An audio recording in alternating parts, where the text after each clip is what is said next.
to some things, child. We got some stuff to talk about today, honey. We got some stuff to talk about.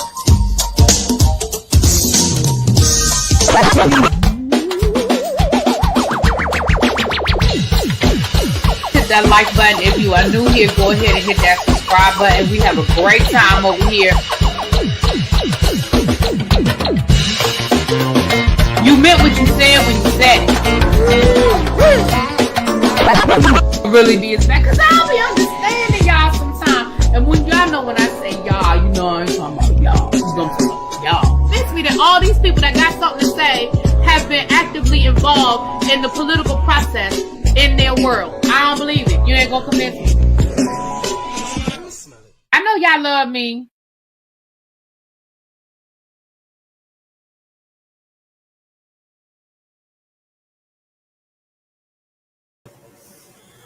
Oh, Lord. What's up, y'all? This stupid camera. Hey, everybody. How's everyone doing? Happy hump day. Happy hump day. It's Wednesday.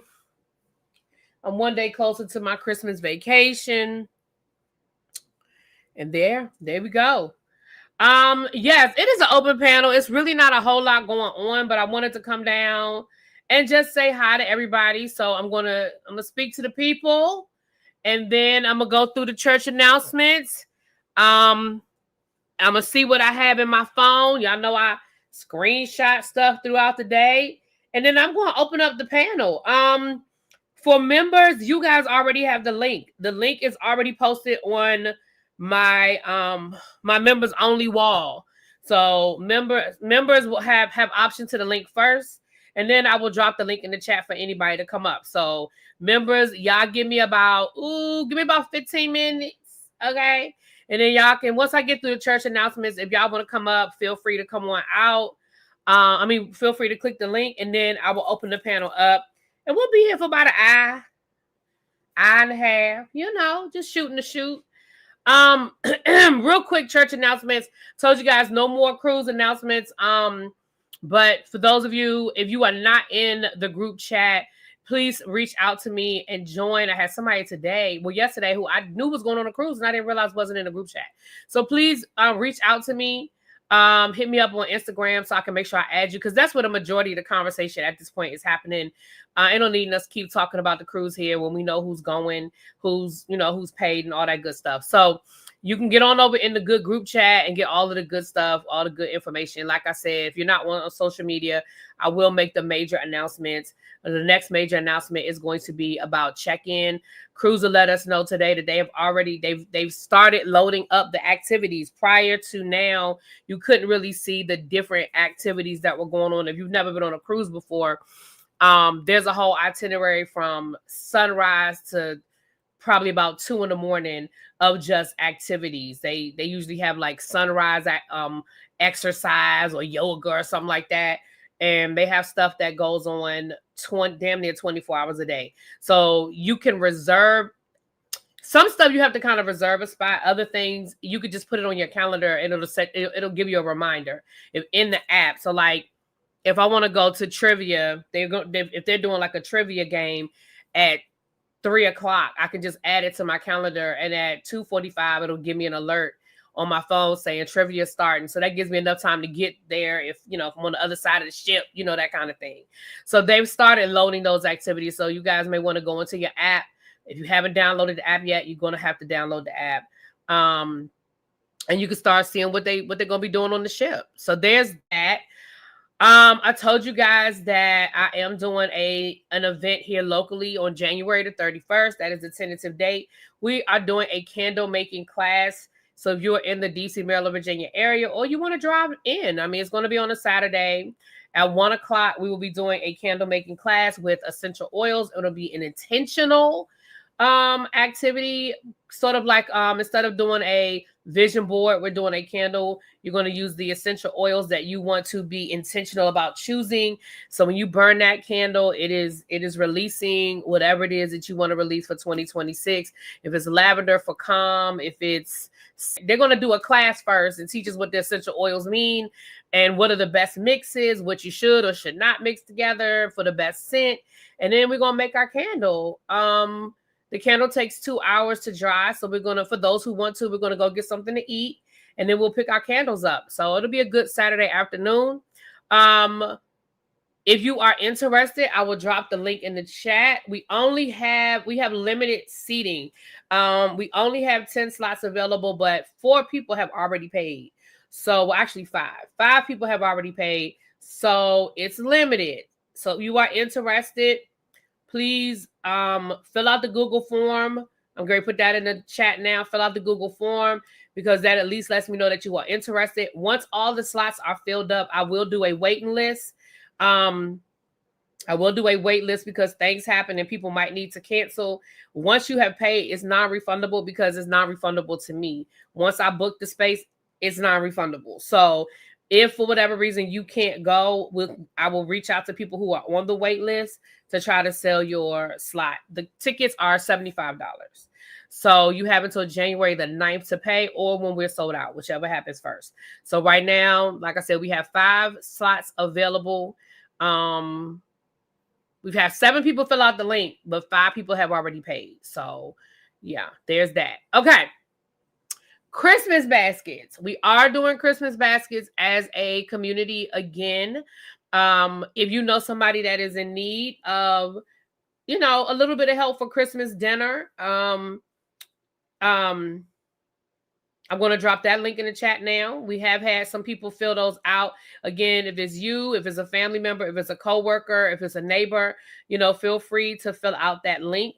We're just asking that if you did Christmas basket, if you did Thanksgiving baskets, if you, we want to try to help as many people as possible. But again, if the need is still there, the need is still there.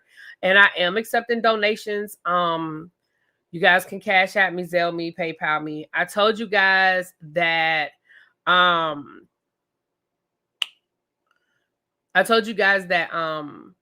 Thanksgiving, I guarantee everybody who sent me a name was going to get a basket no matter what. And I did that. Everybody who sent me a name, to my knowledge, got a basket. There was one person we couldn't deliver to, and I just Cashed App them what we were paying for the baskets. I sent them a Cash App. Because we tried everything and nothing was delivering to that address. It wouldn't even come up on Instacart. So I just sent them a donation. So everybody, to my knowledge, this time around, we're going to do it based off of donations. So I will purchase as many dinners as the donations allow. And I understand it's Christmas time and everybody, I get it. So that's why we're going to do the best we can, y'all. We're going to do the best we can. So far, it looks like for the amount of names I have, we should be good. Based on the donations and the amount of names, we should be good. But I'll let you guys know, Anyway, so there's the link for that. Also, there's an angel tree link. Hold on, let me put that in the chat. If you want to you can click the link and donate a toy to a child. Let me get you guys that link.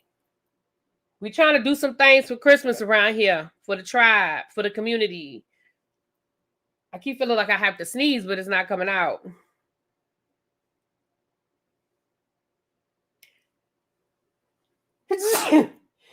Excuse me, there it is. Okay.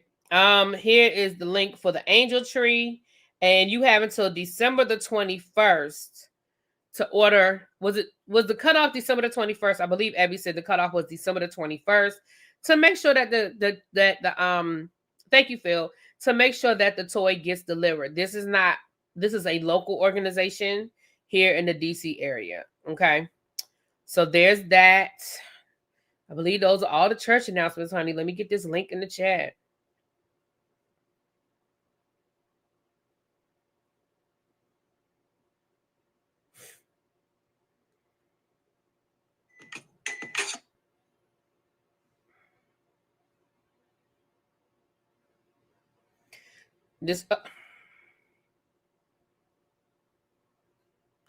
All right, that link that I just put in the chat, that's for the angel tree. If you are interested in buying a toy for a child. Well, you know what? I haven't cleaned this table off yet. Every day I say I'm going to clean that table off. I haven't cleaned the table off yet. But once I clean the table off, yes, I'm going to put my tree up. And it's the same tree. Haters going to hate. Say something.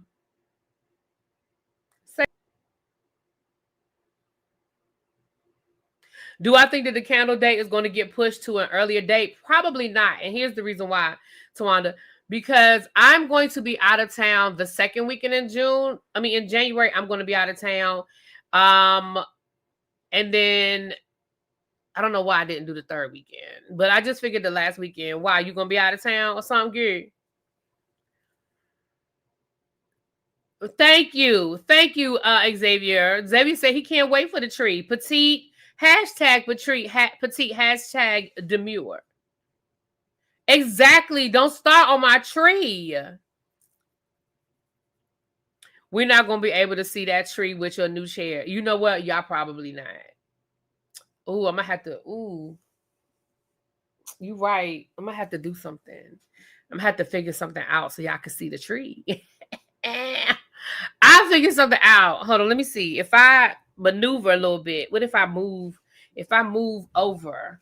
Oh, no, I'm going the wrong. No, that's. Hold on. I have to put the full screen up. Hold on.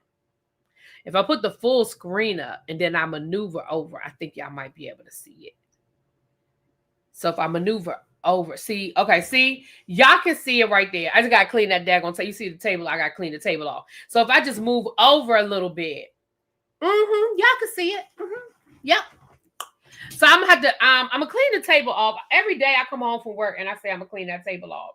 And then I see how much junk is actually on that table. And I'm like, maybe not. I'm just looking at it right now. It's depressing me. Oh, look at that table. Oh, I'm gonna clean it off.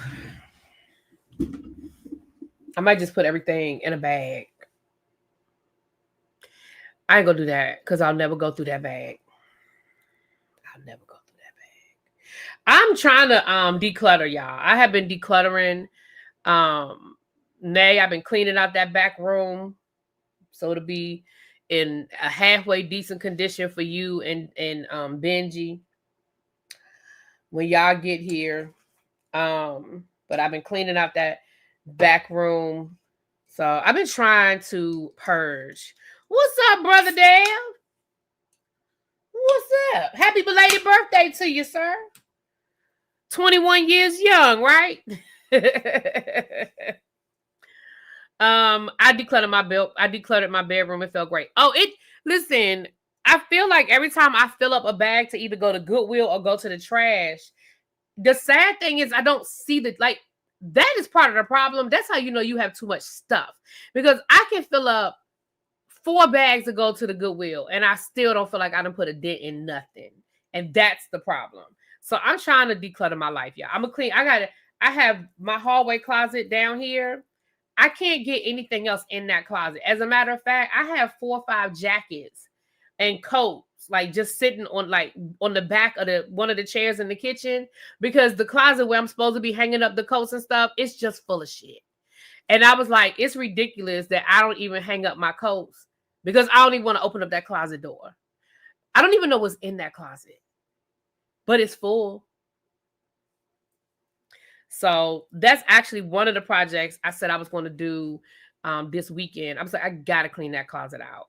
And there's probably some coats in there I can donate. And that's another reason because I say it's probably some coats or some jackets in there that I can donate. And so, yeah, I'm trying to get my life together, y'all.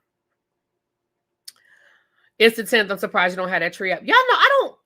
It's funny. As much as I love Christmas, I don't care about a tree. And I think because I don't celebrate Christmas at my house, I celebrate Christmas at my parents' house. So I don't care about a tree here. I don't care about putting up decorations here because I put up decorations at my parents' house. I make sure that, me and my sister and my brother-in-law, obviously, we make sure that the decorations and the lights and the tree, I do all that over there. I literally don't do anything at my house for Christmas. I get up Christmas morning. I'm at my mom's house. That's why I was surprised when she invited me over for breakfast for Thanksgiving because she fusses about breakfast for Christmas. So, but that's where and so I make sure the tree and stuff is up there. What's up, Nay? What up? Coming to the stage, Watermelon Sugar. You have 5 coming to stage. Listen, I'm trying to, I'm gonna have to wash I'm washing the comforter and stuff that came off of the bed, so I can have the bed made for Nay when she gets here. And that's what I literally brought that downstairs today, so I can wash all that stuff too. So, right, Katrina. And Nay, what you say? Now, Nay has a pretty tree. Nay decorates her house, and her and Benji, they had a pretty tree last year. Also, can you make one for your parents? Make one what for my parents? Oh, this is your regular Christmas list. I need to order something for you. Oh yeah, my Christmas list is pinned at the top. Yes, if you want to buy me a Christmas gift, again, it's at the top. Nobody has to, but people do ask. Well, you can buy something off of there, Nay. I didn't already bought your Christmas gift. I try to get my parents to put one together, child. You know that's like pulling teeth. How's Benji? Spoiled. Benji's fine. He's spoiled. You sent me a picture. She sent me a picture of Benji. Hold on. Did you send me a picture of Benji a few days ago, Nay? Last week, I think. Hold on. Let me see. She posted a picture. Do y'all follow her on Instagram? She posted a picture of him in the snow. Hold on. Let me see. Did you send that to me?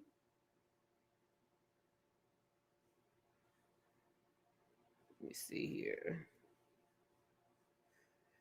There's a picture of Benji. There's Benji. He's fine. Look at him. Spoiled. Looking at her. She was probably laying right there. He laid across her. So spoiled. You just dropped him off at the sitter. I'm about to go to Puerto Rico for my cousin's birthday tomorrow. Okay. Puerto Rico. Oh, all right. What did 2 Geeks say they gonna do? I said I wasn't at the beginning, but changed my mind. My first Christmas at the house since my... Oh, I understand. But yeah, get yourself in the spirit. He is a cutie. I don't know about that good boy part, but he's a cutie. He's so spoiled. Ooh, he's so spoiled. That's what I'm saying, because you never sent it. I never sent what? I never sent what? My Christmas list? I thought I put my Christmas list in the group chat. I didn't. All right, I'm gonna get everybody together. We're gonna get the people together. Nay, we're gonna. When I get off of here, I'll call my mom and them. We'll get the people together.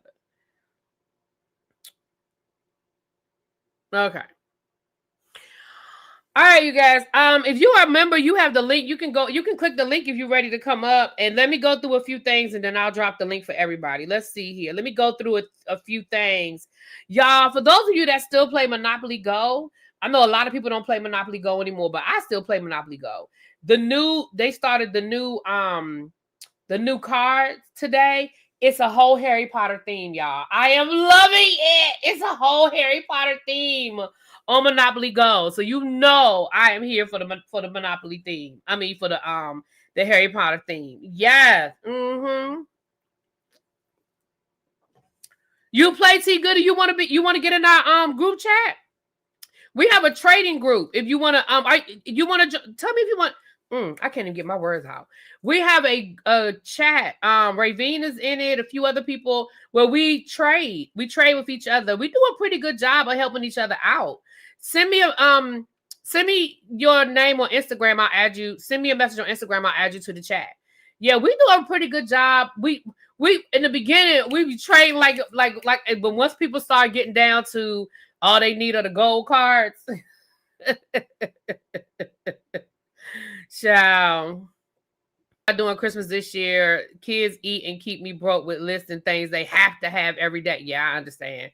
If you play, listen, I guess I haven't announced that in a while. If you play Monopoly Go and you are on Instagram and you are interested in being added to the trading group, please send me a message on Instagram and I will add you. Like I said, we do a really good job of helping each other. Pretty much every day we just drop in the chat what everybody's looking for and we trade with each other. And it's not cutthroat. It's not nasty. You know, If you can help people, you can help people. I mean, we've had people make mistakes and send the card to the wrong people, and we like, it's okay. Like, life happens. It's fun. It's a really good time. We have a good time. Ravine is in the group. Yeah, just send me a message on Instagram. Send me a message on Instagram, and I will add you to the group. And like I said, the new cards just started today, so we're gonna be rolling for the next couple of weeks with those trades. We're gonna be rolling. Like I said, it starts slowing down. It starts slowing down when people really need like the gold cards and stuff like that. Also, we help each other, like we do the challenges with each other too sometimes. Like we join each other's teams and partners, and we do a good job with that too. You have one of those groups. Oh, well, I'll join your group too, Nate, if you want me. I mean, if you are looking for people to join, I'll join. Also great when you need to open your chest we do that with these. We're looking for partners. Wait a minute, hold on. See, this is what I'm talking about. I told y'all that Benji was spoiled, but I didn't tell y'all she was spoiled too, did I? Did I tell you how spoiled Benji's mama is? I forgot that treat. Benji requested Litos and a crab cake platter with a slice of cheesecake from G&M. That's what Benji wants? Really? Benji wants cheesecake? That's what Benji wants, Nay?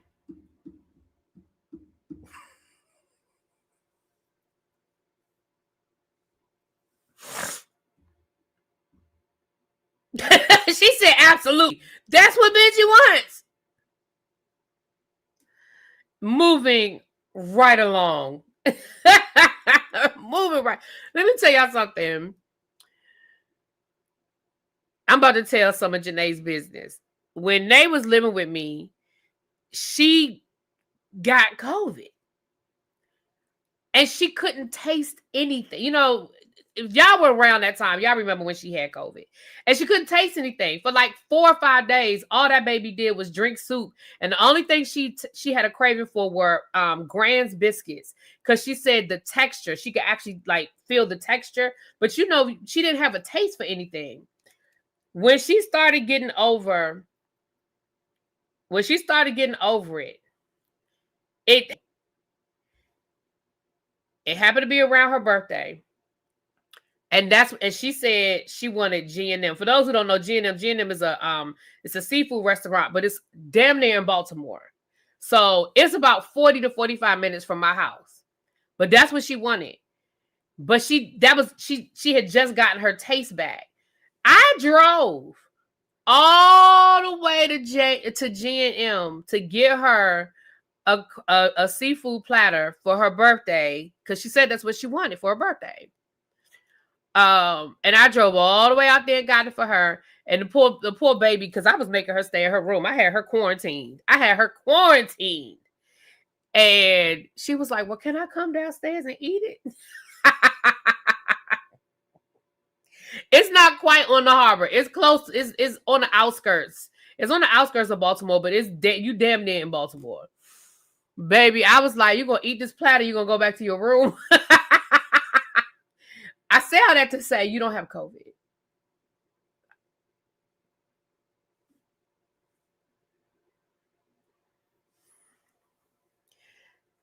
Baby, by the time you pay for it, well, first of all, I wasn't DoorDashing nothing back then. But by the time I would have DoorDashed it and paid the fee, I could have went and got it, which is what I did. Now, if you here long enough, we can go to G&M together and go have lunch or dinner. But I don't know how long you're planning to be here.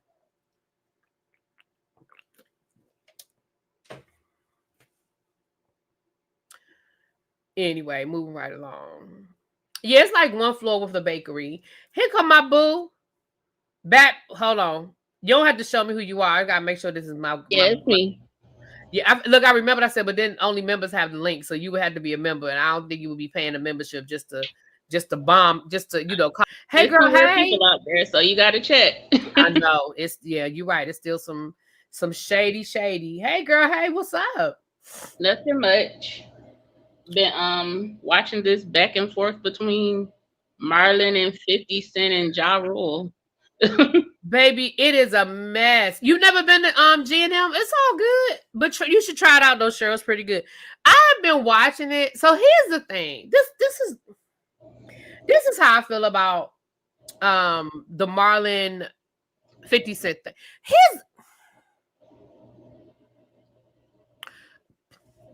There are layers to this, right? So let me start at the beginning.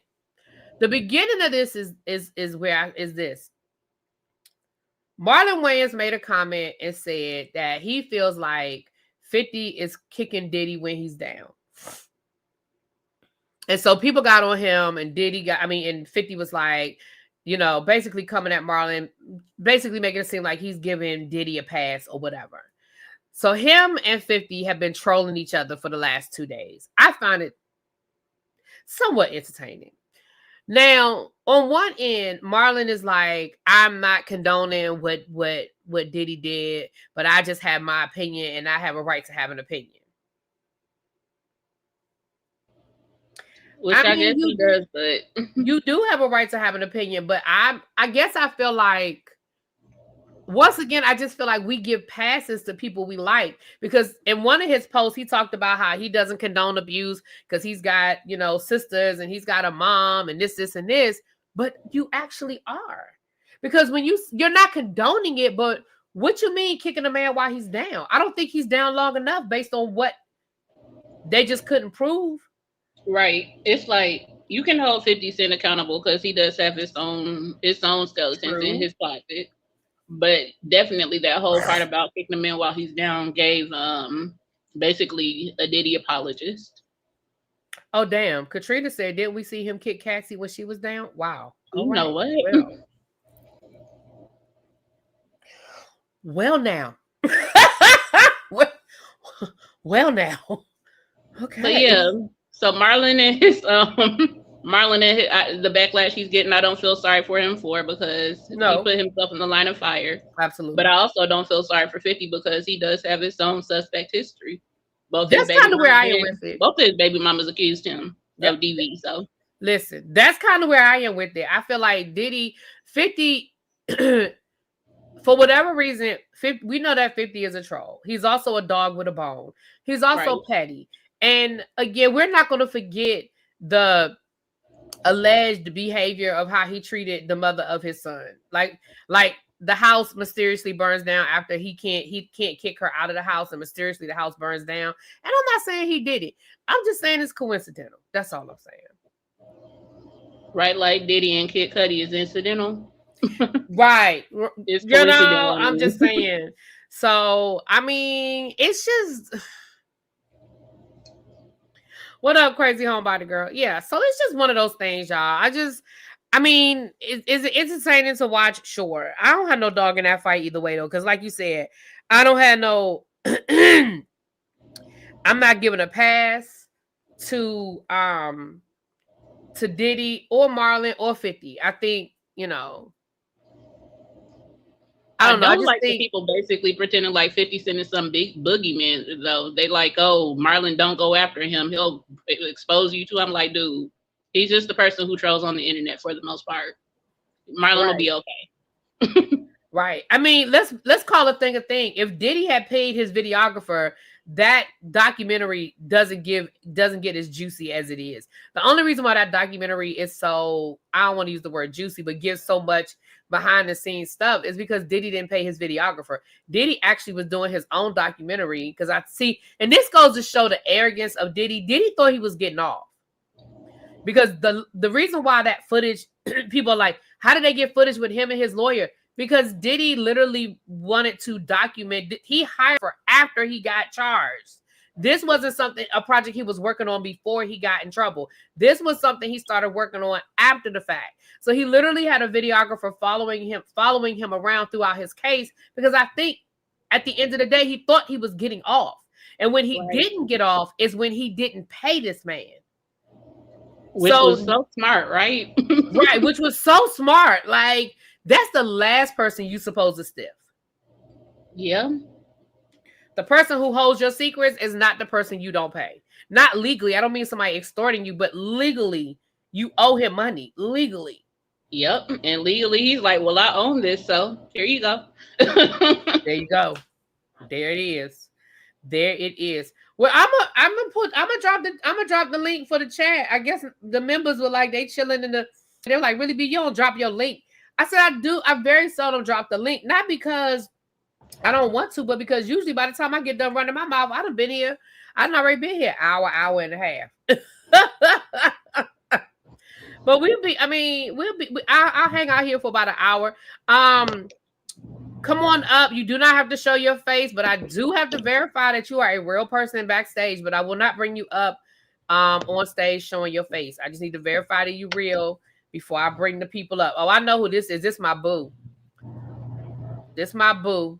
Hold on, let me put my, just in case, I'm still gonna put my banner up though. Hold on, I'm gonna bring you up. Let me put my banner up. I know who you are, but just in case. This is my opinion. Let's see what he's talking about.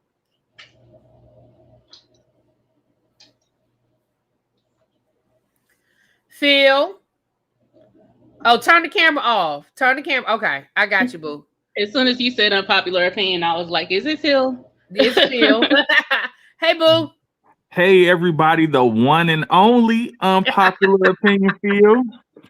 Hey, Xavier.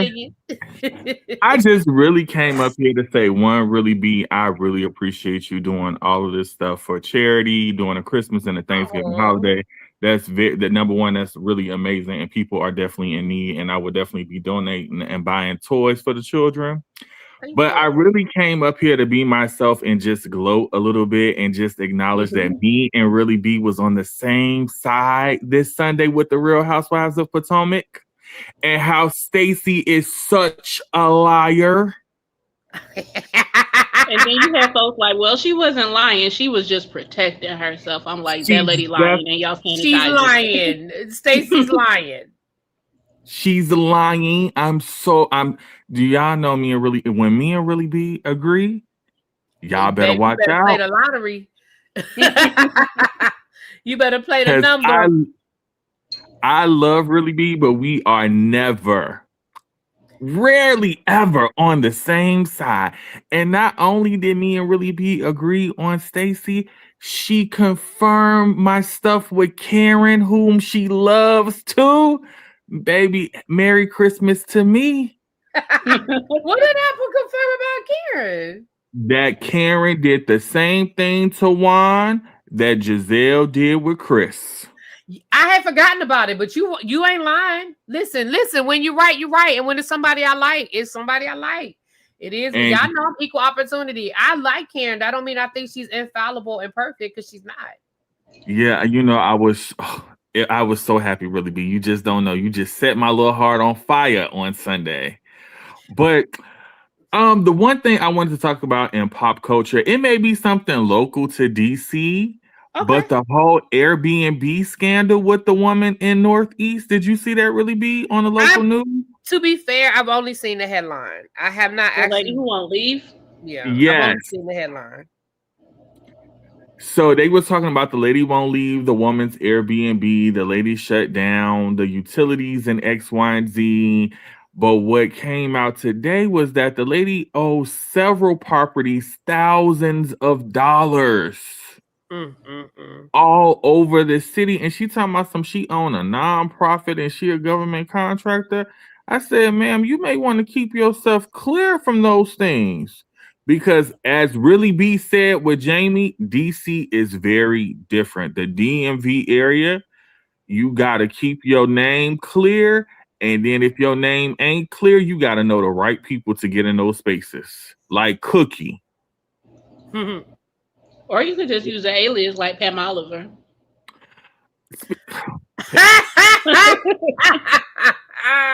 Hey, yo, Bap, that was just low. Pam, you know what? We hoping that Pam, makes it through. I don't want anything actually bad to happen to those people. It's funny though with the Pam Oliver alias though. I'm just disappointed in both of them because one, y'all are educated, y'all on TV, y'all know better. Jen Shaw got out of prison early. Yeah, me is more so disappointment with Juan. Not Juan. What's that man's name? Eddie than Wendy, because he should know better, being a lawyer. Both. Yeah, as a lawyer, he should. But if you know any lawyers, a lot of them are kind of shady and shisty, especially in this area. So, but I also want to bringing it back to my housewives, my favorite subject. Hey, yo, I want everyone to let the Monique and Candace thing go. I am not a fan of Monique. I have never been a fan of Monique. But let that monkey go. What does Sutton say? Put the mouse down. Let the mouse go. Whatever the little saying was. Let it go. I am sick of everyone harping on that. They will never be friends. She is not going to give Candace what she needs. Monique has figured out what she needs. Let the mouse go. Okay, everyone? Let the mouse go. I agree. I think we need to let it go. And I also think we need to accept that every story doesn't need a happy ending. Right. At the end of the day, and I think Monique, and again, people are going to feel how they feel. But Monique, there was a clip out today where Monique said the reason why I guess they asked how could she make up with Giselle, but but with Candace, it was different. And she said the difference was me and Candace were real friends. So the hurt was real. Me and Giselle were never real friends. It was a work thing and I could get past it because it never went deep. And I don't know if everybody can understand the difference, but I understand the difference. Now, Candace also had a clip out today on her podcast where she basically said Monique never personally called her and reached out. True. And that's I mean, I don't know that to be true, but I'm saying that's valid. Monique did apologize to Candace at the reunion, but if people remember, they were literally in litigation. Right. So Candace was suing Monique. Monique was countersuing Candace, and so they couldn't talk for a while. And then once the case was over, maybe Monique just was like, I'm over it. Like, you sued me, I sued you. The case got thrown out or dismissed or whatever happened with that case. And maybe Monique just moved the hell on. I mean, I don't know. Be the happy ending. Right. I don't know. I don't know if Monique ever picked up the phone and called Candace. I only know that Candace said she didn't. I wasn't there. I can't speak to it. But again, I'm with you, Phil. I get sick of every time we bring up Monique, everybody wants to debate it again. People feel how they feel. I ain't going to change your mind. You're not going to change my mind. And it is what it is. Yeah, I definitely agree. Nate, I'm not calling you. If you sue me, I'm not calling you. Like, I'm not reaching out to you. I'm not calling you. And I'm not saying that Candace didn't have a right to sue. That's not what I'm saying either. But you do know that Bravo frowns upon that. Yes, you are not supposed to sue your castmates. You are not supposed to sue. You are not supposed to sue. But my thing is, and I'm unpopular opinion, Phil, for a reason. Sometimes somebody is not going to give you what you need. Right. I am not required to give you an apology. I am not required to give you anything. I don't have to give you what you need in order to move on. And sometimes you are, like Really B said, you're not going to get a happy ending. It's just not going to happen. Why can't the happy ending be them each finding their own peace and moving on with their lives? I agree. Listen, I am totally for that because, I mean, she ain't going to apologize. We all see the situation differently. I see it one way. Somebody sees it another way. But I am really... She not giving you what you need, so what we gonna do? Harp on it for the rest of our lives? No, we have to move forward. And if moving forward means is that I drop it and you drop it, hey, we just drop it. And now the chat saying, well, Monique said they didn't have a relationship. Now Monique saying that they were friends. Listen, that's why I don't need. I'm not going in.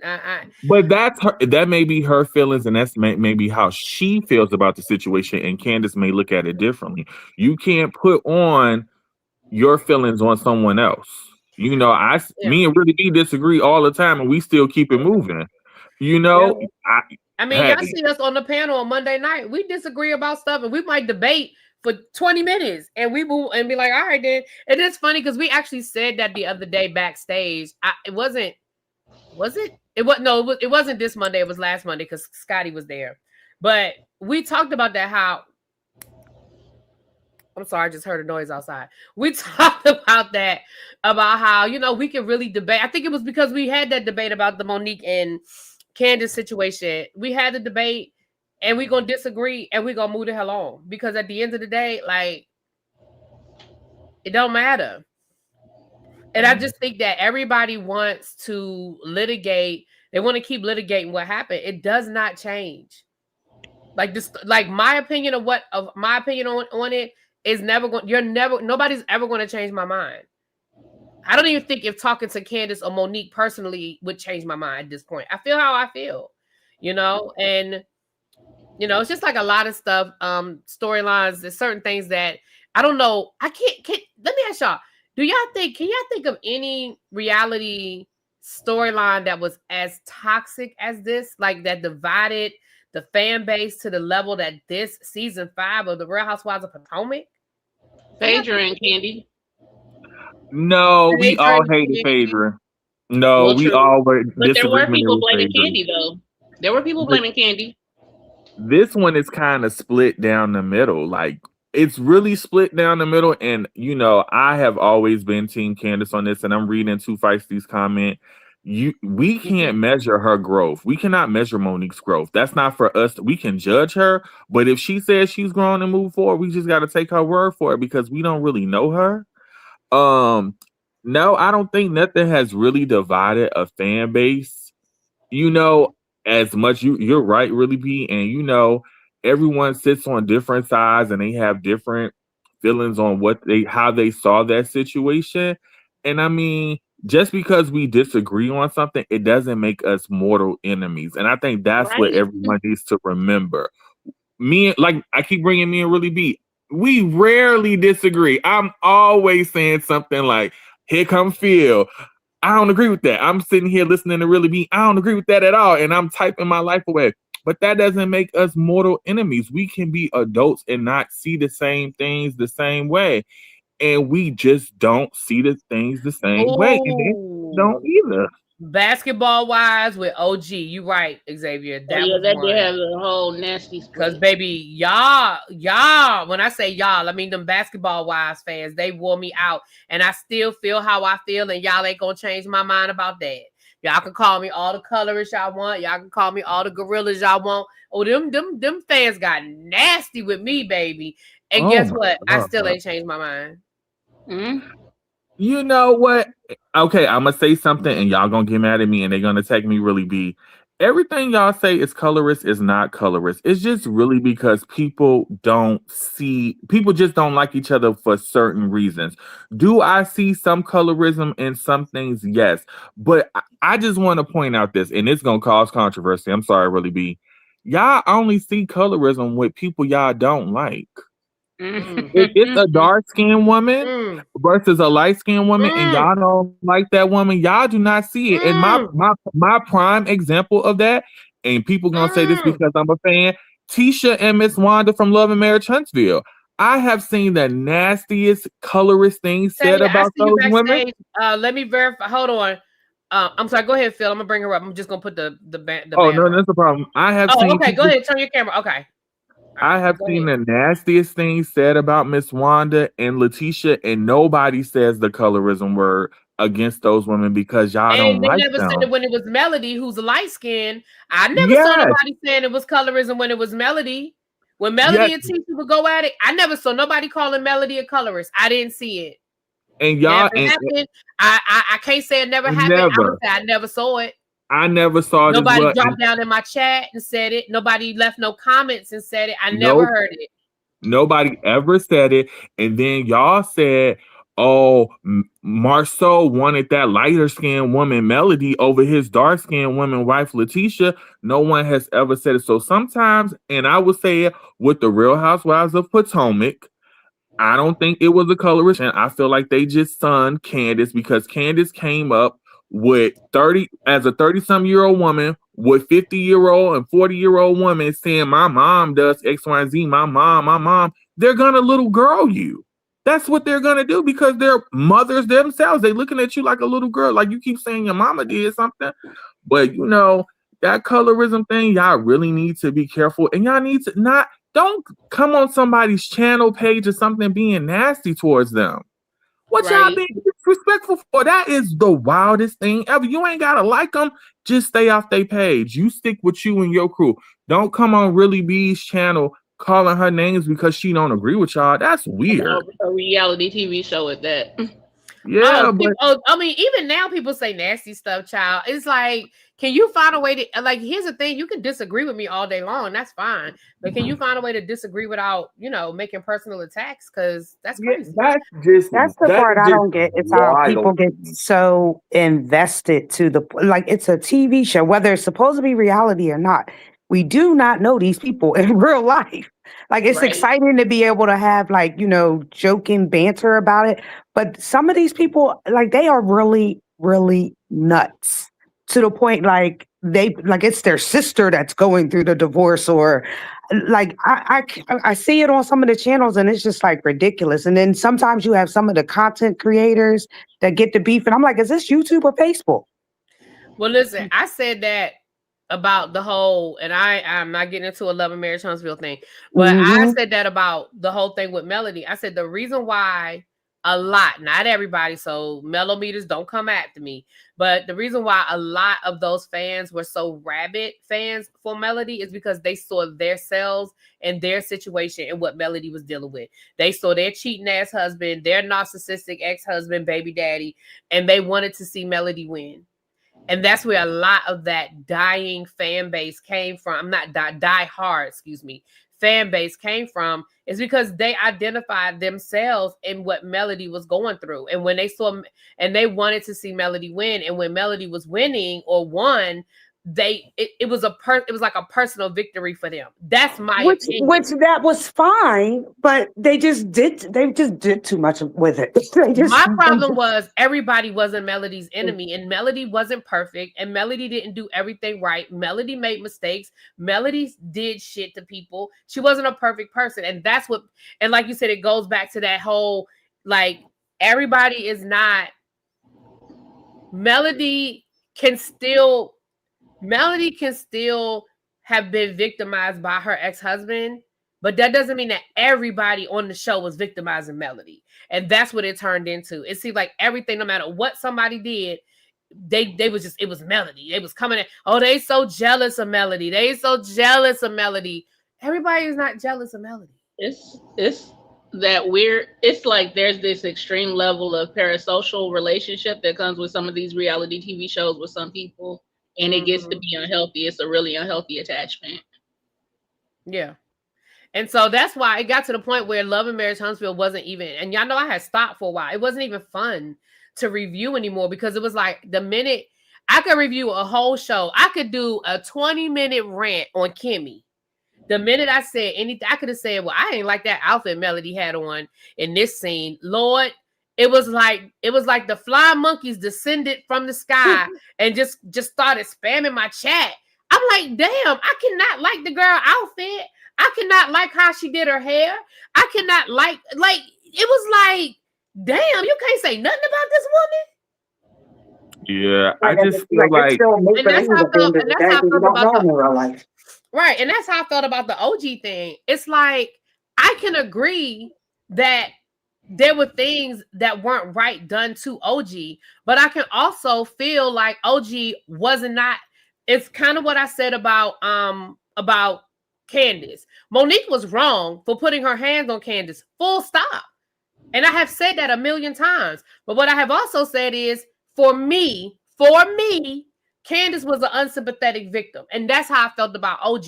Do I feel like there were some things done to OG? Absolutely. But for me, OG was an unsympathetic victim. For me. Now, there are other people that didn't feel that way. That's fine. But I didn't like OG from the first episode that she showed up on Basketball Wives. I was not a fan.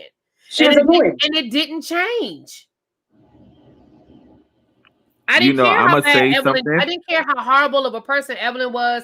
I didn't care how nasty her fight got with Evelyn. I didn't care about none of that. I was not a fan of OG. Period.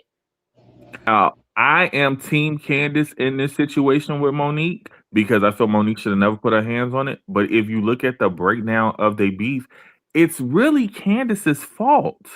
She got mad because she became friends with Ashley again and got all hyped and dragged me. So Candace really has to take some accountability, and I would really be. Evelyn was nasty, but OG was also nasty to the other women at times. She just meant a nastier woman. And I find it funny. Oh, go ahead, Phil. I'm sorry. No, and we just have to call that out. Two things can be right at the same time. It's cold outside, but it can be a beautiful day. There you go. I was thinking about that question as soon as the whole reality thing and parasocial thing came out of my mouth. I definitely think music stands are worse. Yeah, music stands are terrible too. Because I'm gonna say this, and then we can change to that conversation. Last thing I'm gonna say is, once again, using that same example, I found it interesting that everybody saw colorism. And anyway, I don't think it had anything to do with it. But everybody saw colorism when it was Evelyn, but nobody said anything when OG was so nasty to old girl Byron Scott's daughter-in-law or cousin. What's her name? Kristen. Right. Nobody said anything when OG kicked Kristen out of her party on the first episode that she was on Basketball Wives. Nobody had an issue with that. There was no colorism there. But the minute, not to mention them being outright racist towards the fiance lady. Yeah. Right. Yep. Right. Talking about her Asian, do you do nails or whatever? Right. But again, and I just want to say this, and then we're gonna move on to the next thing because y'all know I do not do the colorism thing. But nobody was yelling colorism until OG said colorism. The minute OG sounded the colorism whistle, it became a whole internet blog think piece. Same thing with Real Housewives of Potomac. Candace was the one who yelled the colorism and waved the colorism flag. Then all of a sudden, everybody was so damn colorist. But I'm gonna move on. Right, Carter Ling. I was a little late because I had watched your Salt Lake City video on delay, which I enjoyed. I think Meredith was trying to get Heather on her side, or not on her side, but I think she was trying to get Heather calm because Meredith really wanted to get at Whitney, and she wanted to make sure that Heather was going to just let it play out and not jump in it. That's what I think that whole plot was. But I agree. I hear you. Yeah. That's not going to Heather and Whitney they have made up and they are back. Remember how Heather and Whitney were before they fell out? It was yin and yang. They are yin and yang again. The same way that Lisa and Meredith are yin and yang. The only person that is still on Meredith's side with this whole plane issue is Lisa. And even then, if you pay attention, Lisa really ain't defending Meredith. She's just not going against Meredith. Exactly, because she in the car with John, she told John that Meredith was out of control. I think what happened was that was the car ride home from the airport, and she didn't have a chance to talk to Meredith yet to know that Meredith was just going to play it off like it ain't even happened. So it seemed like once they got in alignment, that's when Lisa was meeting up with the girls. Like, oh no, no, and she might have said something to her, but not really. It's been that's not what you told your husband, Tracy. I've seen the rumors. It was announced that they're getting divorced. Wait, let me get to this chat.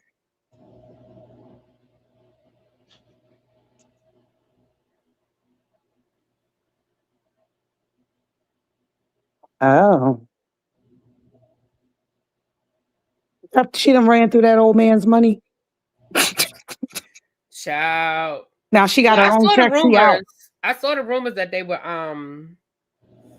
I saw the rumors. Justin's ex-wife is somewhere laughing. Like, left me for this little girl and she done ran through your money. Now she divorcing you. Okay. Well, y'all know that relationship, they both were married when they met and had an affair. Yeah, they had an affair. Mm-hmm. Yep. Okay, Xavier said he heard Justin was leaving her. Ooh, well.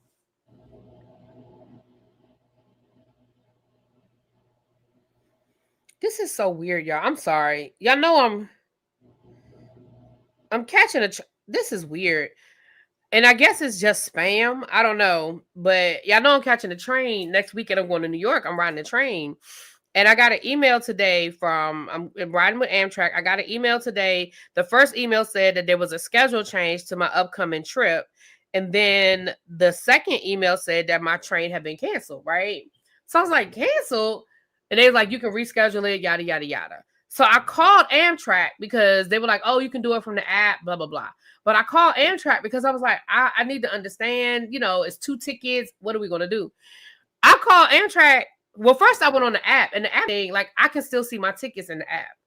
There doesn't look like there are any changes. So I called Amtrak, and Amtrak, with the lady on the phone with me, was like, I don't see where this train has been canceled. I said, well, the email is saying it's canceled. This is the number to Amtrak. Then she was like, well, hold on, let me put you on. She put me on hold for like 10 minutes. She came back. She was like, ma'am, she was like, I don't know what to tell you. She was like, there's nothing in our system about this train. I said, oh, this must have been, but I don't know if it's spam or what, because the number, it was the actual number to Amtrak, and it was weird. I don't know. It's weird. Well, I don't know, because when I recently called Amtrak, like they do like it's switching the track, or it's on delay and then it's on time. Yeah, like a plane. Maybe they thought it was going to get canceled and they didn't send you the email to say, well, never mind, because I got that before. Not yet. They sent me that email at 4:00, at 4:45, and I called Amtrak at like 5:20. Like when I got off of my Salt Lake City review, I called Amtrak, and the lady, she put me on hold and everything. She had me on hold, and she was, you could hear, how you can hear confusion in somebody's voice. She was like, I don't see anything. And when I look in my app, I don't see anything, but it's just weird. I don't know. Really, they normally cancel the trains the day before. They don't cancel them out this soon if you want to. Yeah, because I'm thinking, like, why would they cancel it this early? And I would have to rebook this. But this is my first time riding the train, so I'm like, well, maybe this is how the trains roll. I don't know. Oh no, Amtrak at Union Station is normally, cool.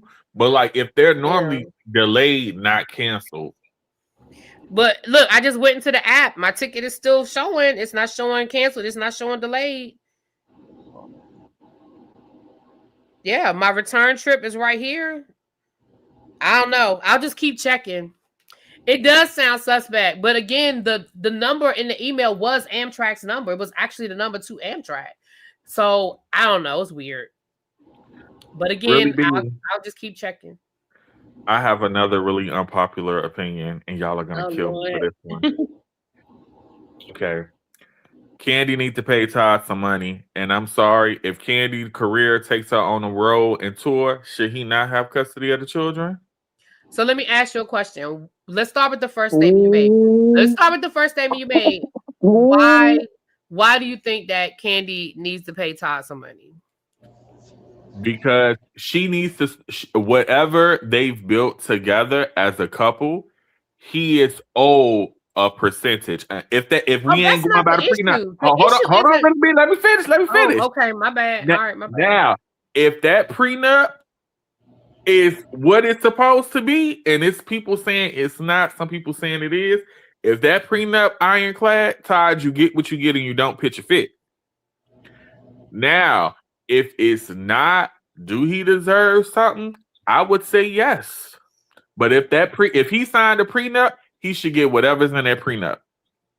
Okay, so then you're not saying. So then, how is that not? I don't feel like, because I agree. Like, here's the thing: if the prenup is not valid, then then Candy made a mistake and her attorneys made a mistake, right? Yep. And it's just like any other married couple when they divorce, and it is what it is. But if the prenup is solid, and Todd signed it, this is how I feel about it. And I feel this way when it's a man or a woman, right? I do not feel like you are entitled to what you did not help make or what you weren't a part of. I do not feel like Todd is entitled to anything that Candy had before they met. That's my opinion. Now, anything they've done together as a married couple, absolutely Todd is entitled. This is like the double standards of 1950 benefits under 2025 terms, right? Because on one hand, I kind of hate when guys be feeling like they want alimony and all of that crap. Like, be a man, right?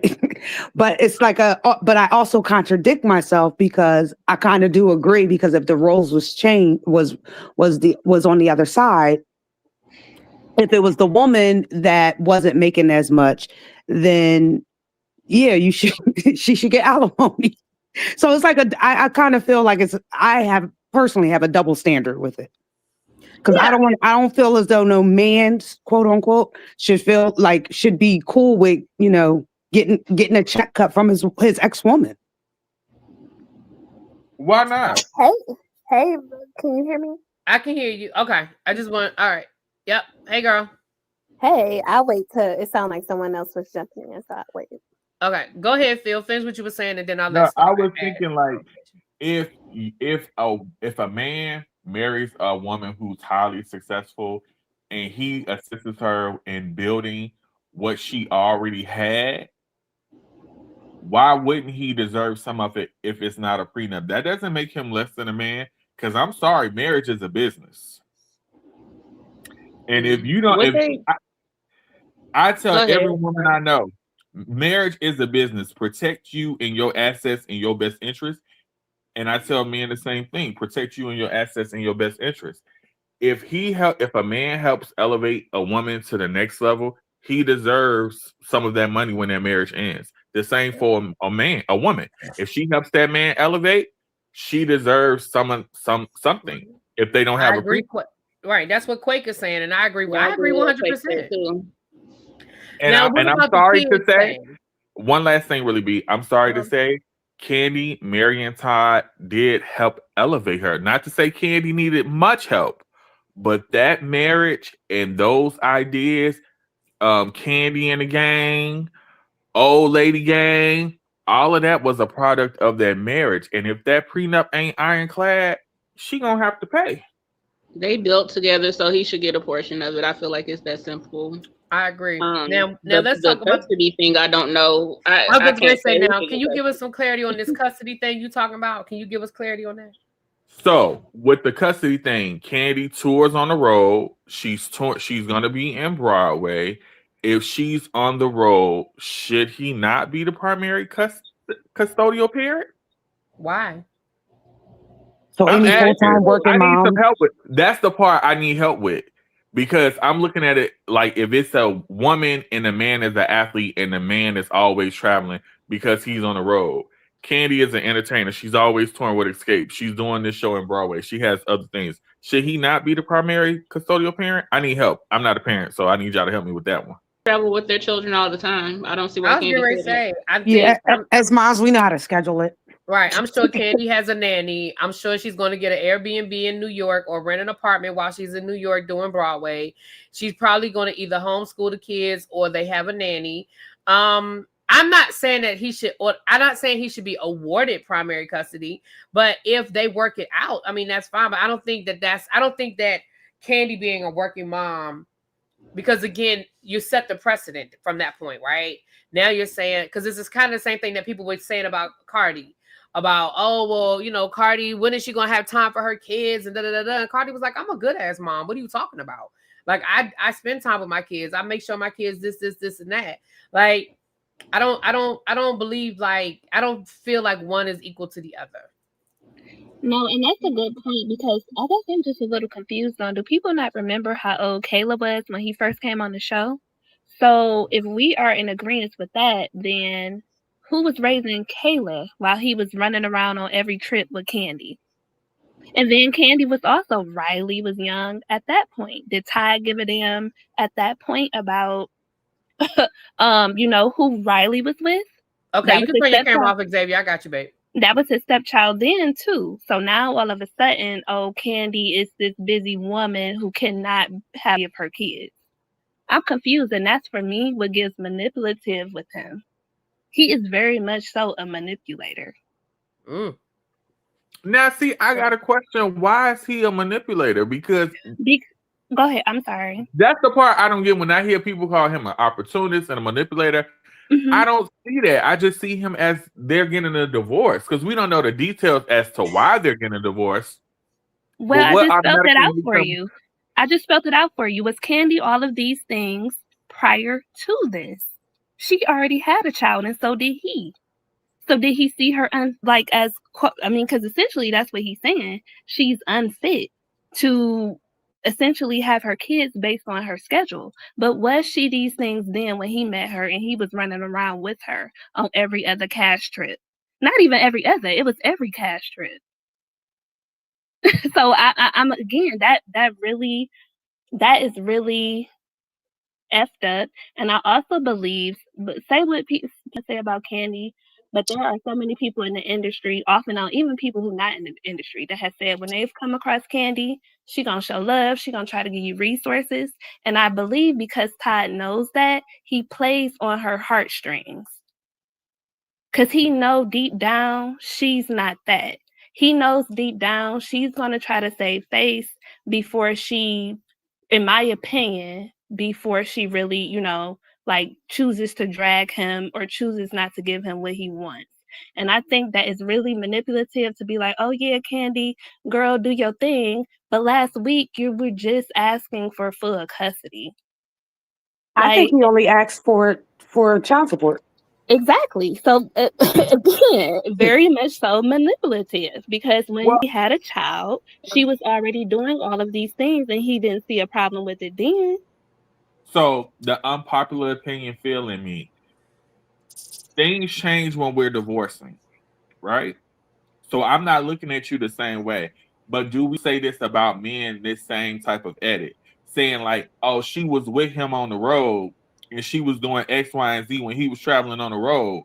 We don't tell women that part, but why are we telling that to Todd? And then, no offense to whoever was speaking, I think that was that Bap? No. It was Star. It was Star. Star. No offense. You just said all of this great things about Kandi, which we know is true, but that doesn't mean that Todd still, he wants the kid for child support. But we don't tell women they want the kid for child support. We do all the time. Want the kid for child support? I'm not one of them ones who just, oh yeah, she should be awarded. Like I remember it was DJ Mustard, I want to say. Baby girl. Thank you, the inform. Thank you for the super chat. I'm sorry. Baby girl getting like 300,000. I had this argument with my friends in the group chat. They're like, oh no, that's not enough. No, that's more than enough. It's more than enough. But people will argue that she really helped him. So again, I think it just really depends upon. But I think the DJ Mustard thing was actually a lot different. Yeah, exactly. Because when they first started dating, they were sleeping on mattresses on the floor. Exactly. Like they had no money. He was broke when he met her. They built that together. So that's a little different. It's a lot different. And that's my point. Like, that's different. She deserved it all. Todd wasn't that. He just wasn't. Like, we can say he elevated her, but he's not like a Idris Elba. He didn't come on her arm as arm candy. You know why he had all them ideas? Because he knew after he got married, he had to come up with a plan to build some businesses. It's crazy to me that everybody is like, oh yeah, he helped build her up. All these, he had to. I didn't know who he was until she was about to marry him. Exactly. Well, just because we don't know who he was before he married Kandi doesn't mean that he didn't have dreams and aspirations for businesses and stuff too. Absolutely. But what man do you know is really leaving their dreams and aspirations for a woman? If anything, he is going to lead that woman to what he's doing. That's a fact. I don't know too many men who are going to leave their dream job to go chase a female. No, but okay, so if he did. Because really, the doors that got open for him was because he's Candy's husband. Exactly. I don't see how that counters them building together. I don't know about that, y'all. I'm gonna push back a little bit on that because he was already working in that field. He was already a producer. He was a producer on the Real Housewives of Atlanta. He could have done a lot of the same things that he did without Kandi. When he left the Real Housewives of Atlanta, he started his own production company with Carlos King. It didn't work out between the two of them, but he started his own production company. Y'all remember he went to California and Kandi complained because he was never home because he was in California. That's when they were filming that show with Countess Vaughn. That show they did out in California. Like, the reason why Todd was on the Encore, that was a show that him and Carlos did when they were still working together, and that was a hit. I mean, they just at the time, by the time Encore came out, him and Carlos just weren't. Their production company was pretty much defunct. But it's not like he wouldn't be in this field. We might not know who he was because but he was already. I'm not going to say that there were no doors open for him because of Candy. But I'm going to say he was already in that field. It's not like he was working at Chick-fil-A when they met. He was already. Bravo. I can agree with that. I just wanted to add also, I don't know how that counters the fact you can question his motives, right? You can say, oh, he did XYZ for XYZ reason. He wasn't sincere in his motives. The fact is that these things did happen. He did play a part, and so he at the end of the day, he probably is entitled to some portion of that when they divorce. Yeah, now, as far as while they were married, I have no problem with that. Yeah, I agree. As far as custody goes, that's a whole nother conversation. I can't say that Candy is automatically supposed to be the primary custodian or that Todd is. That's something I think because I haven't had any indication that Todd isn't a supportive father to those two kids, or that Candy is. It should just be joint. It should just be joint. Yeah, probably. Yeah, I agree. Yeah, a joint. I can't see it the other way. I think the other way is really, really disrespectful. It's just really, to me, it's just plain blank disrespectful to even ask that. Yeah, I don't want to see it get ugly. I mean, I hate to feel like it's going to, but I really don't want to see it get ugly. But unfortunately, it looks like it's kind of easing on down that road. Well, yeah, once you tell me you're coming for my kids. Yeah, as soon as you told me you was coming for my kids completely, like, oh, okay, the gloves is off. Right. We say the gloves are off now. Xavier ain't get to talk yet, did he? No, Xavier, go ahead, babe. I'm sorry. Oh, well, I just want to say that I'm Team Todd, not because necessarily any prenup or any legal reason, just because he just had to endure that evil woman named Joyce. I just feel like he should get paid for his pain. Okay. And you suffer for Mama Joyce. And also, I people are saying it's about the affairs and the threesomes and all that. I personally believe Todd is just tired of Candy not standing up to that woman, and he just checked out of the marriage. But that's just my opinion, and that's why this whole thing is happening. Here's what I'm going to say. I find it interesting that people are paying attention to the rumors that Todd cheated, and everybody's ignoring the rumors that Candy cheated. Oh, well, see, that's the thing. I just find it interesting that people, Todd this and Todd that. Are we forgetting the rumors that Candy got a whole girlfriend? Yeah, but I think the thing is that it's the same person they're cheating with. I think. Yeah, allegedly, Todd and Candy had a girlfriend together, and basically they didn't push Todd out the way, and that is his girlfriend now. I mean, that's Candy's girlfriend now. Allegedly, I don't know any of it to be true, but allegedly, Candy got a whole girlfriend right now, and that she was one of their, collective friends, partners. That's what happens when you have to share. People don't like sharing. So. Listen, exactly, Quake. I'm with you, Quake. They were together 11 years. It just didn't work. Like, I hate to say it like that, but they were together a long time. They were married. They were dating. They've had 2 children. Sometimes shit just don't work out. And I don't think we should look for and that's why I didn't want to see it get ugly. I was really hoping that this would just be a very amicable walk away situation. And I don't know. Really, can I ask you a question though, based on videos that have come out? Because I never paid attention to his YouTube, but could you honestly date a man who speaks that way? It seems like Todd is very much so of a nagger. The way that, because I'm like, dang, he used to talk to her like this. Like, it just seems like he's always looking for an argument or to be argumentative. And I think to your point of maybe it just didn't work out because they are not like I don't know. It just seems weird now that all those videos are coming out. But Candy don't seem like no punk either, and that she's just gonna let somebody tell her what to do as well. But can you imagine having somebody nag you in that manner all the time? Like it's like he's always want to have these debates. But I think everyone, because we love Candy, because I love Candy too. Because we love Candy and we know Candy from Escape and we know Candy from the Real Housewives of Atlanta, I think like somebody said she got like this halo effect that we can't see that she maybe have been doing anything wrong in that marriage. Because everyone's saying Todd this, Todd that, Todd this, Todd that. It was 2 people in their marriage. It wasn't just one, it was 2 of them. So, I think that when people start putting out these videos saying Todd, my mother even called me saying Todd got a girl pregnant. Just because he's standing next to a girl that's pregnant don't mean that's his baby. According to Funky Dineva, Todd done had a vasectomy. That is not his child. Yeah. That's what they just. I don't know none of this to be true. To that point, though, Phil, I'm gonna say Todd hasn't done himself any sort of favors as far as public perception with his divorce. I agree. Yeah. I do agree. Now, I do want to have this conversation, and then I'll drop the link one more time. And don't nobody come up. We're gonna just roll with the people here. I think Xavier brought up a really good question when he talked about fan bases. Do we think that reality fan bases are more toxic than music fan bases? What do you guys think? Music, definitely music. I don't think there's ever been a reality TV fandom where I actually felt like somebody might actually do harm to the celebrity because of staying wars and beefing and all that sort of stuff. But I've definitely felt that with music stand-ons. What about you, Phil?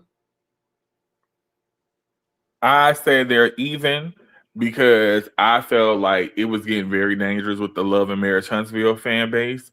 When I got introduced to T, he was talking about how somebody tried to leak his address out to people. Oh yeah, they didn't leak. They didn't try. They doxed. Well, they had the wrong person, but had they had the right person, yeah. Thank you for becoming a member, Ebony. Thank you, boo. They tried to dox him, and that lady showing up to Stormy warehouse was absolutely insane. I didn't hear about that. What happened? One of the Mellometers, she's a YouTube creator, went to Stormy's warehouse and was trying to get in her warehouse. And it turned into this huge thing. That's why Stormy had got arrested on the show.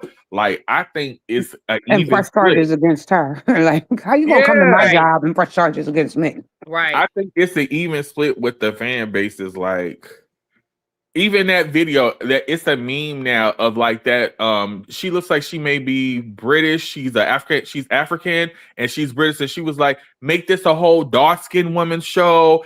Get rid of the light-skinned girls." Like, people are lunatics about these shows. So I say it's an even split. Andrew said they doxed Chef Don Don's sister. What? Yeah. But I'm gonna be honest. I have to agree with Nay. I don't think nobody beats Nicki Minaj because her fans have actually swatted people, and you can people have died behind getting swatted. Definitely, behind the whole Meg and Tory thing. And even the Meg and Tory thing. I was like, are they going to actually do something to this woman? But go ahead, Xavier. I don't think that was a stand group thing. That's just misogyny and people not liking women. True. But I personally think it's reality stars because I feel like reality star beef. People like if somebody says, "Oh, they hate Beyonce," the Hive's gonna say, "Oh, you have no taste. You're stupid. You're an idiot." That's one thing. But reality stars, they have to moralize it. Like if you say, "Oh, Melody was wrong," then you support abusers. You are a man clown. You hate women. They want to change society, and that's what I don't like. I feel like that's more dangerous than people saying. Ravine was asking what swatting is. So swatting is when like somebody calls and says somebody is at your house with a weapon, or somebody has something that would bring out the SWAT team. Somebody is holding a hostage at your house and they give your address and they say, "Oh, there's somebody there, that's getting ready to pow somebody. They have a weapon." So they call out the SWAT and they show up at your house ready for action. And people have literally died because you show up. Gamers used to do it a lot. They've actually had to pass laws, specific swatting laws, and because people literally. I used to watch this show on ID channel called I forget the name of it, but it was basically crimes dealing with cyber. And they did a whole episode on swatting and talked about the different incidents of people that actually died behind getting swatted. So who was the celebrity that was just recently swatted? They swatted Nicki Minaj and Cardi B at various points. Both of them have been swatted. by each other's And fans. didn't Kim Kardashian say she got swatted too? She probably did. But it happens to reality stars. Garcelle got swatted. Did she? I didn't know that. They were trying to swat her, but she wasn't there. She had left her. It was at her beach house, and they were trying. Oh, I did see that. You're right. Her they were having a party there or something, right? Or they had just left or something like that. Yeah. Yeah, I think they were having a party. They were having a party, but they had just graduation party or something like that. I mean, it was something, a birthday party, and they had just left. Yeah, I did see that. That was this summer, right? Yeah. So yeah, everybody does it. Anybody can do it. But I just think like the whole of, I don't like the whole moral thing. Like, I think it's one thing to say you don't like somebody because they don't like your favorite artist. It's one thing to ascribe certain values to a person because of a reality star. That's weird to me. That's more weird. But maybe I'm biased. So I feel like for me, I think the music fans to me are more. Oh, somebody's backstage. I'm sorry, I missed it. I feel like the fans are more dangerous. The music fans, because y'all be trying to come after me, because I don't like Beyonce, and y'all act like I talked about y'all mama. I haven't come at you. Hey Tam, you there? Hey, Really B. Hey, everybody here. All right. Who else? How the rest? Who else? I think the music fans is worse. But I grew up in like the Biggie era. Me too. Where they was doing drive-bys and stuff. So yeah, true. Yeah, me too. I remember the East Coast West Coast wars, child. Yeah, so some Beyonce is mother. I know, and y'all trust me, y'all don't miss an opportunity to remind me.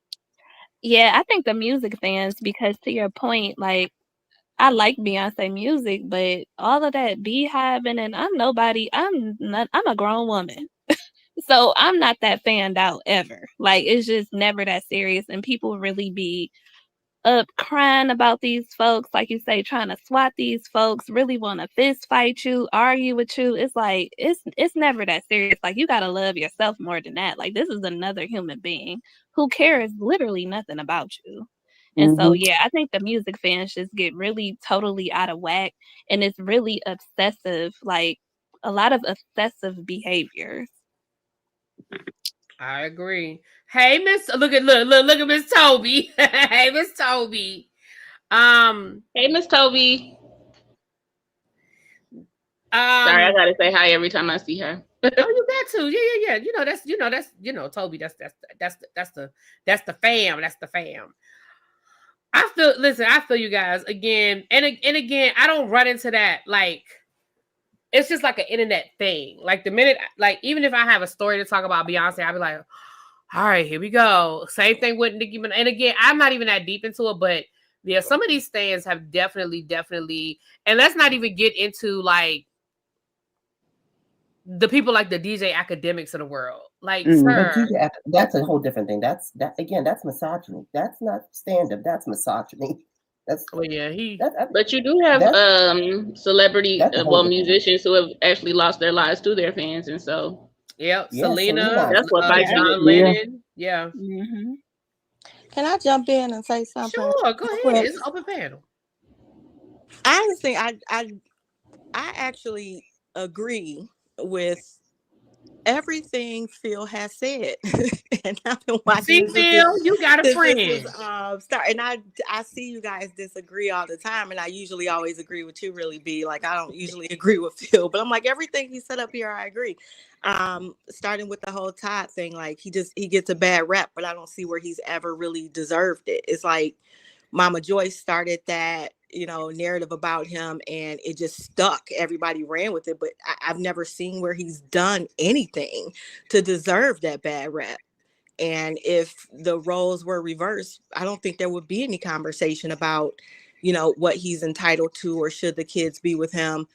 When the whole, like the narrative through their whole marriage was that Candy wasn't present enough. Like that's always been the narrative. That has always been the narrative. Not that he wasn't busy too, but he was more present than she was.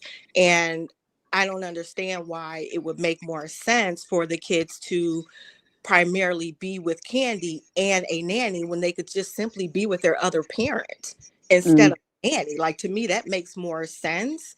It also makes sense for them to just split the custody when it comes down to it. Just split it, So yeah, I agree with him on that, and I agree about the stand. I think it's pretty. It can be pretty even between reality TV and music. And just to kind of, further along that conversation, I used to always think, because I watch, a lot of you bloggers' videos reviewing the reality shows and talking about the stands. And I would hear a lot of guys say all the time, why should such and such say anything? Or this star Melody, especially. Oh, why should Melody say anything? She can't control what, her fans do, blah, blah, blah. And I would always sit and scratch my head and go, well, no, of course you can't control them, but you still have a responsibility to speak out against it. Like, why do we keep saying that? Like, because secretly Melody like that shit, and I know that the Melody fans ain't gonna like it, but Melody didn't stop them because Melody was okay with what they were doing. In my opinion, I agree with that as well. But just here, I agree. She was absolutely. I got you though, baby. I'm sorry. The same way I believe that Nikki is okay with her fans doing what they do. So no, they can't stop them, but I do think they have a responsibility to at least speak up. Didn't Beyonce try to tell her fans to back down one time, and they told her, "We got this"? I still respect that she did speak up, and she right.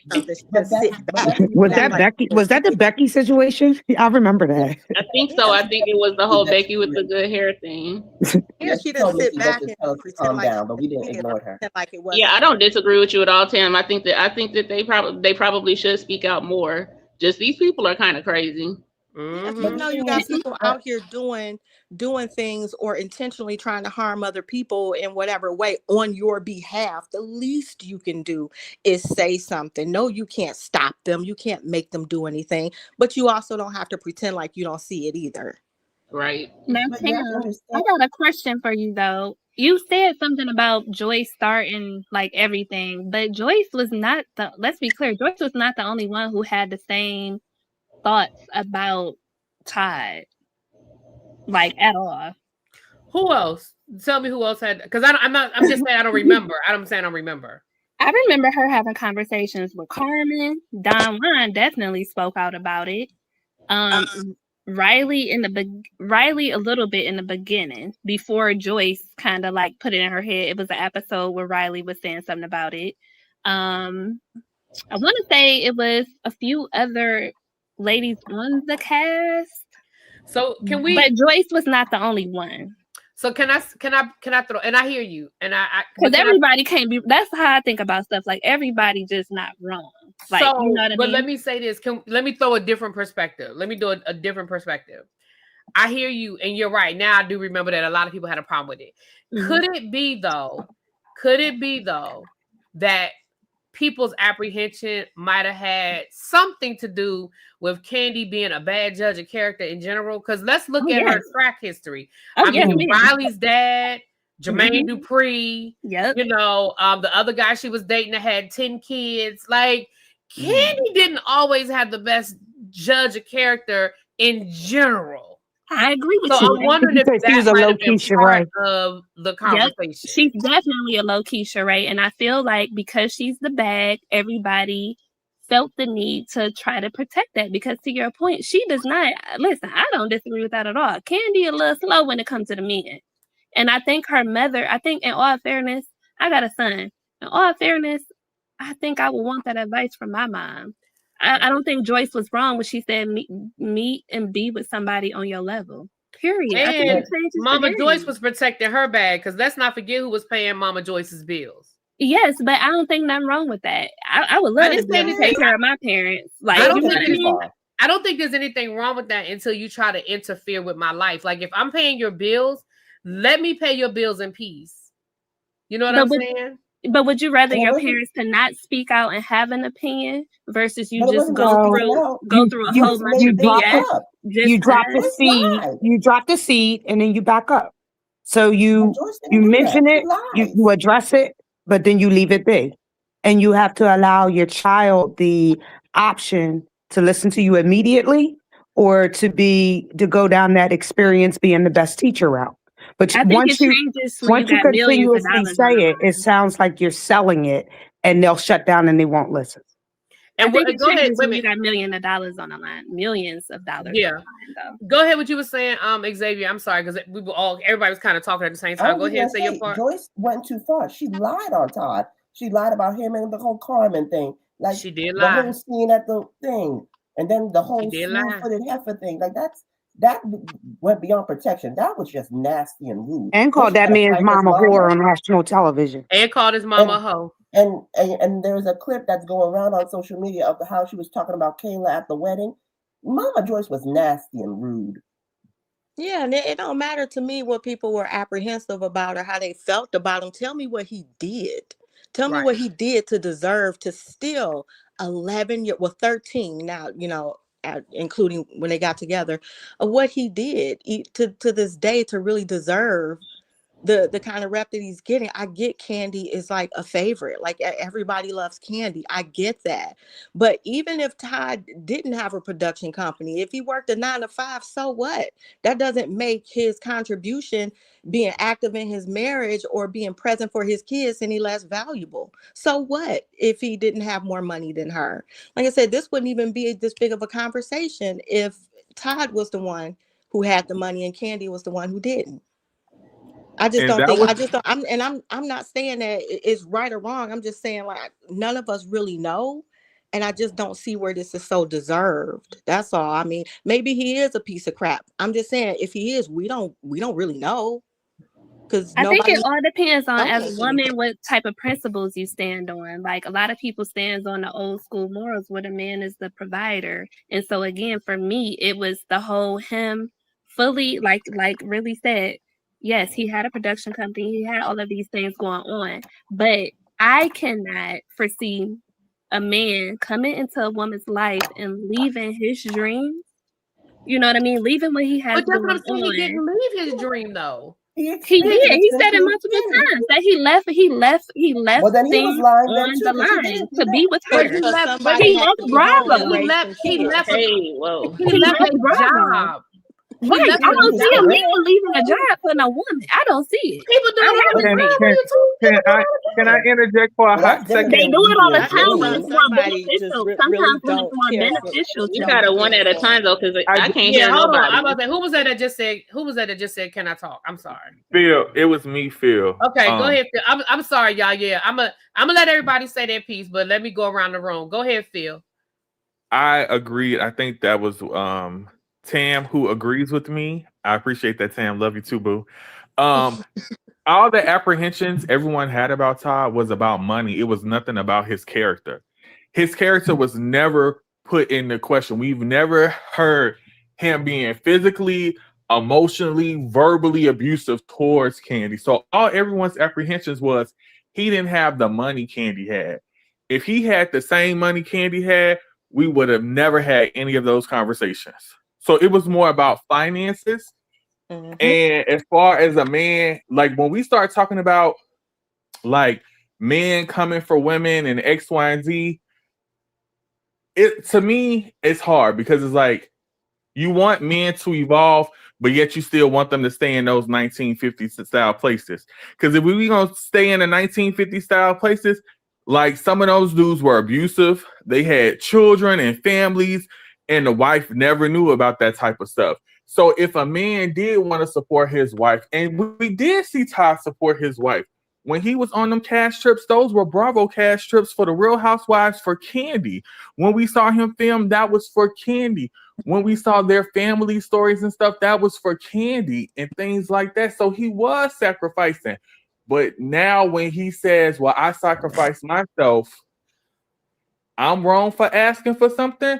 But when the ladies on Basketball Wives say, I sacrificed myself for my husband's career and I did X, Y, and Z, we don't get them that same smoke. So it's kind of like you want men not to be misogynist, but you kind of want them to still have those misogynistic style ways. Boom. Mm-hmm. So I'm gonna say this, and then I'm gonna go around the room, and then we're gonna wrap it up because I've been on here. I was just gonna say I'm about to hop down. Yeah, I'm gonna say this, and I understand. Again, I don't want anybody to feel like I understand the point, but let me just give a different scenario. If a man meets a woman, and let's say that let's say he's a teacher. I use myself as an example, and he's a teacher. He's a good teacher. Been at his job, let's say 5 years. Been teaching at his school for 5 years, and he meets a lawyer. Generally speaking, not every lawyer makes more than every teacher, but generally speaking, stereotype wise, she makes more money than him, right? Let's say she gets a job offer. They live in New York. She gets a job offer in Texas. Why?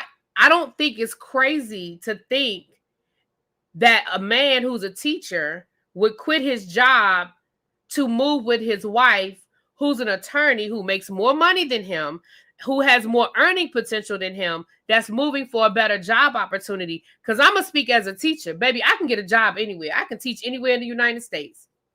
So if we take the celebrity out of it, I don't think it's unrealistic to think that a man would give up his job to move to be with his wife or even the woman he wants to marry.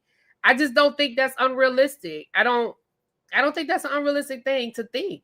And I know what you said, he gave up his, I don't think that was his dream. I think his dream job was to be in TV production. I don't think his dream job was the job he had at Bravo in that moment.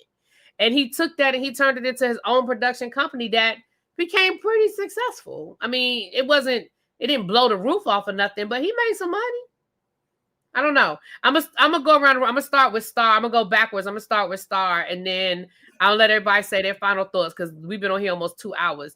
But I appreciate everybody that came up. I appreciate the conversation. I appreciate everybody in the chat. Star, and then we'll do Xavier, Tam, Taya, and then Phil. Yes. Somebody just dropped down. Okay, go ahead. Oh no, thank you. So yes, I agree with what you're saying. However, again, it's a difference. I can't really speak to it, just giving my opinion. It's a bigger difference when we talking about millions of dollars in money and assets, right? And we got to keep in mind, if we being real, the timeline of them being together at that point, they were not married. So for him, in my opinion, to give up a job on Bravo, NBC Universal, to go be with Candy, to me, it doesn't, I don't foresee a man doing it.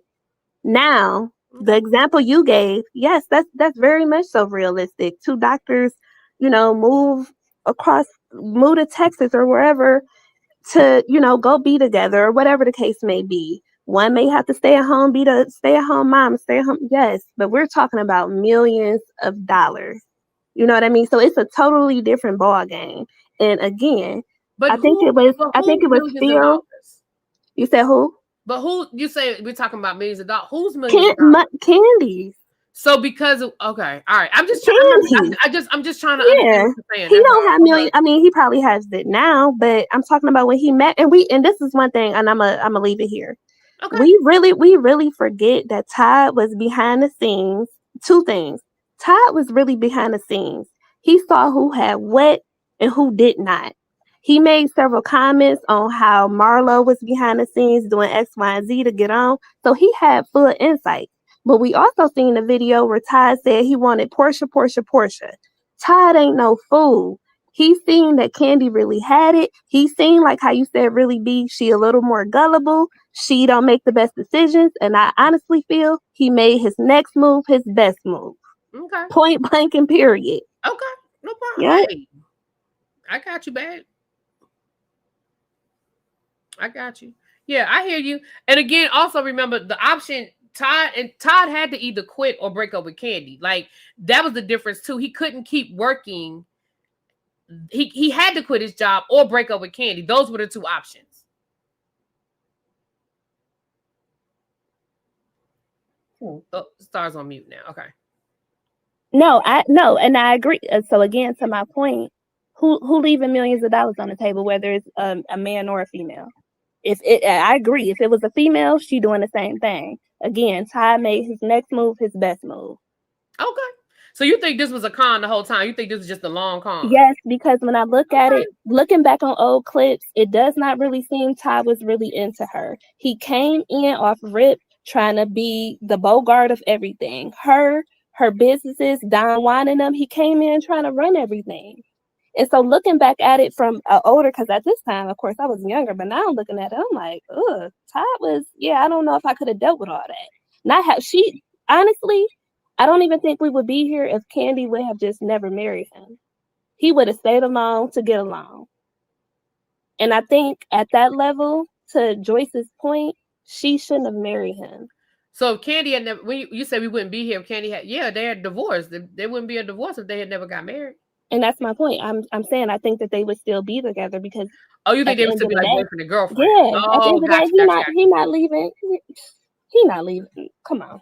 He could still live his best. Nah. So I honestly think, and at the 10-year mark, I mean, we can play silly, but that 10-year mark in a divorce world, that means something. He waited. Can't nobody tell me that all of a sudden after 10 years, okay, now this divorce just can't But Candy filed for divorce. He didn't. I think, it was forced on her. I don't think Candy wanted to do that. At some point, it's just I feel like her hand was forced. She had to. Oh, okay.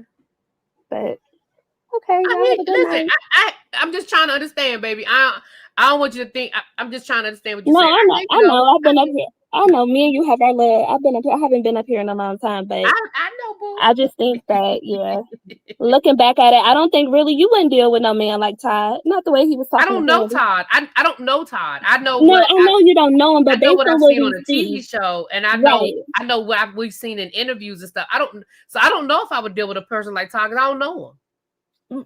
I mean, I'm just saying, based on what we see on TV, I don't think you would deal. I like Todd. I think he's nice looking. He's an entrepreneur. He always looking for that next hustle. Look like he work hard. I would date Todd. I sure would.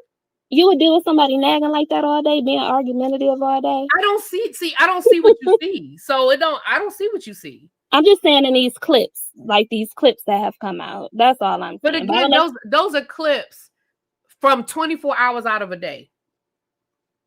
His own kids say it. Kayla say it. Like, I'm not pulling this out my butt. Like it's there. I'm sure my daddy probably say some shit about me too. I've said some shit. I mean, I don't know. Yeah. I don't know. You said would I date Todd? Based on what I have seen, yes, I would date Todd. Yes. Okay. I mean, I also know that I've been in relationships where you catch us on a bad day. I'm sure that they probably say how could you be with her? She is a bitch. I probably was that day. I sure was. He gives how Kenya husband was. He gives Mark Daly. Oh no, he doesn't. No, yes. No. With the way he talked to her, yes. With the way he talked to her, yes. I ain't giving you that. I ain't giving you Mark Daly. Have a good night, y'all. Not Marquisha Everlasting. Xavier and then Tam and then Phil. Now you compared him to Marquisha. Oh my God. I know, right? I'm like, nah, I ain't doing that one now. I ain't giving you Mark. But go ahead. Mark is evil. Mark is what they. Now you talking about somebody that never loved his wife. Mark never loved Kenya, in my opinion. No, Mark is why yellow men have the reputation that they have. But anyway, I do think, unfortunately, that I'm listening. I gotta walk away for a second, but I'm listening. I feel bad that it's ending. I do think though they should have kept their marriage closed. Stop all inviting everybody and anything into your bedroom. Because Fatum ain't even that cute, Candy. What the hell are you doing? But I guess if you want to float that boat. But I hope they figure it out. I still hope Todd gets something just to stifle Mama Joyce because I do not like that woman. I don't like the way she talks. I don't like the way she walks. I don't like anything about her. She's just miserly and mean and old. But yeah, that's all I have to say about it.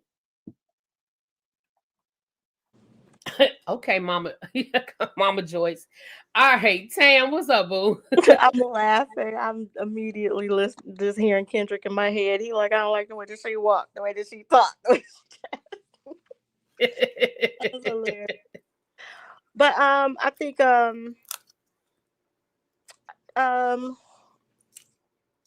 I guess, I mean, we kind of already touched on all the bullet points, and I think, like I was making the same face as you. I was trying to really understand where Star was coming from. Like, I don't really get it, but I mean, maybe she's seen some things that I haven't seen, I guess, but I will just do like a callback to one thing that she mentioned about just, believing in like the old school role of the man being a provider. But I think it I think we can be more mindful when we talk about those times where the man was the provider, that it also put the woman in servitude.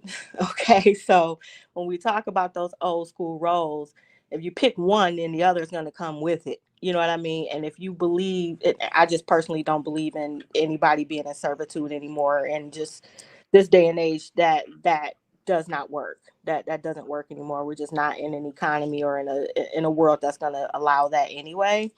But even thinking that, like, hey, even thinking that, it still supports the argument that when you look at, if you apply that to today, then that would make Candy the provider, and that would make Todd the one in servitude, right? Taking care of the kids, which means he should have primary custody. So even believing in that and saying you still believe in that today, that supports the argument that Todd should have the custody, right? And I saw earlier someone put in the comments that, or someone might have said it or something like, that they don't like that Todd having primary custody, like that makes Candy look unfit. I saw the word unfit in there somehow. I can't remember the exact comment, and I just kind of want to say, like, it doesn't. One parent having primary custody doesn't mean the other one is unfit. It just means they're more present. It doesn't mean that she would be unfit. Especially if it makes more sense for the kids, if it's going to be as close to their normalcy as they've had, then it's not necessarily a bad thing. And then if Candy gets primary custody, are we saying that Todd is unfit? Because the women typically do get primary custody of the kids, and that doesn't always make the father unfit. So I think that's that's an unfair assumption, that if it happens to the woman that she's unfit if she doesn't have primary custody. No, maybe it's just the best environment for the kid. That could be it as well. So that's really all I have to say. I appreciate you having us up, and we should do these more often. I know. And you used to play a game with us. It's probably been a couple of years. It was a little game where we scanned the QR code. A game that we're gonna do that for Christmas. Kids. Yeah, we do. Yeah, we usually do it every Christmas. We're doing it on Christmas. Our Christmas party is December the 23rd. Okay, I missed that game. All right, we're gonna play Kahoot. Yeah, Kahoot. We're gonna do it. Thank you for having me up. And thank you, boo. Thank you for coming through. All right, peace. Phil. You get the final word, sir. Yeah. So I just want to say, I hope that Todd and Candy do what's best for their children, not for themselves, but what's best for the children. I always keep the children in the forefront because they are watching y'all. I'm glad to know that people really like my opinions. Warms my little heart. And I always got to say thank you to Really Be for creating this space for us to come together and joke and gossip and have a good time. I respect and I appreciate you so much. It's always all love over here. And just because we don't agree, it don't make us mortal enemies, people. So just spread love, man.